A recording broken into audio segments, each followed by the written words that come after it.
Today's episode is for anybody who's ever asked themselves, what is my purpose in life?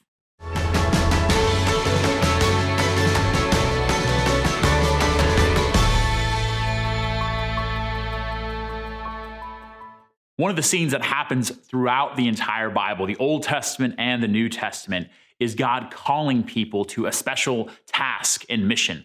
We see this where God calls Abraham to come follow him. We see this where God calls Moses on this special task to set God's people free from slavery in Egypt. We see this with all of the prophets, and we see it into the New Testament as well, where God comes and visits Zechariah through the angel, where God sends his angel to Mary to ask her to have this special task and mission to be the mother of Jesus. And one of the consistent responses that we see from these people who hear the voice of God, who hear God very clearly saying to them, this is what I want you to do, is them saying, I don't think I should do that. I think you have the wrong guy or the wrong girl for this. You should go ask somebody else. So a lot of times when we're thinking about our own vocation, our own purpose, the mission that we have, sometimes that can be a little daunting because maybe God is asking you to do something extraordinary. Maybe God is asking you to do something that's maybe going to be painful or difficult, or something where you're going to face rejection or where you don't feel that you're equipped for it. But the amazing thing is whenever God calls someone, he always gives them what they need in order to fulfill that call. So I think when we're starting to ask that question, what is my purpose?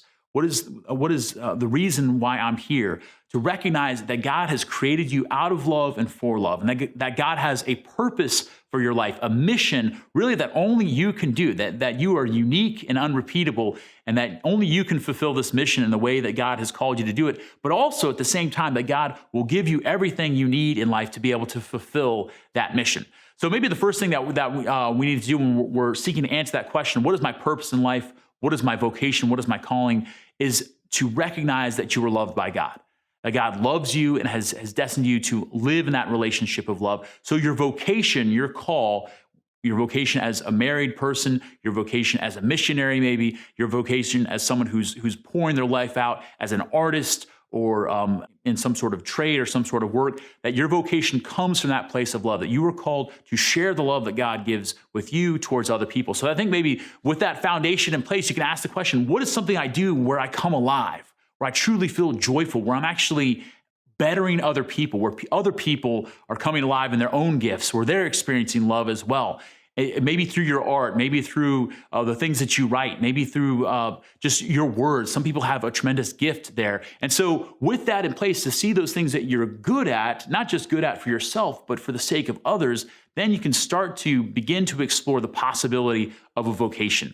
Obviously, a religious vocation in service to the church is something that's beautiful. And to be able to discern that, is God calling you to follow him in this unique way as a priest, as a religious brother, a religious sister, as a missionary, to give yourself in that way. But that's always that response to love. Is God calling you to marriage? Is he calling you to have that heart for a family, to build up a family, to be in a partnership with a spouse, to raise children together, and through that marriage, not just for yourselves, but to be on mission, to help other people in this world. So really, I think as you think and pray and ask that question, Lord, where are you inviting me to go? How are you asking me to live my life? What is my purpose? That it's going to speak to your gifts, but it's also going to challenge you to use your gifts for others. So as you begin to explore that, as you begin to maybe take that first step towards using your gifts to build up other people, to see, is this something where I really come alive? Is this something that other people notice in me and say, like, that's something that you do that brings tremendous joy to other people? The way that you sing, or the way that you write, or the way that you sit down and can talk to somebody one-on-one. Because as you begin to see your own gifts and talents put to work to help other people, that helps us to discover that purpose that God has for you. Because God does have a purpose for your life. God has a plan for you, because you are an unrepeatable gift to this world. So I pray that as we seek to hear and follow the voice of God, to do what he's calling us to do, to follow that mission that he has before us, that we'll become who he has created us to be. Because God has created you out of love. He's created you with a mission and a purpose. And that vocation, that calling, is where you will truly find joy. Hey guys, thanks so much for watching this latest episode of Made for Glory. If you like these videos and you want to help partner with us, please consider becoming one of our patrons on our Patreon page. You can check out the link for that below. Also, please like, share, and subscribe to these videos. And thank you so much. Have a great day.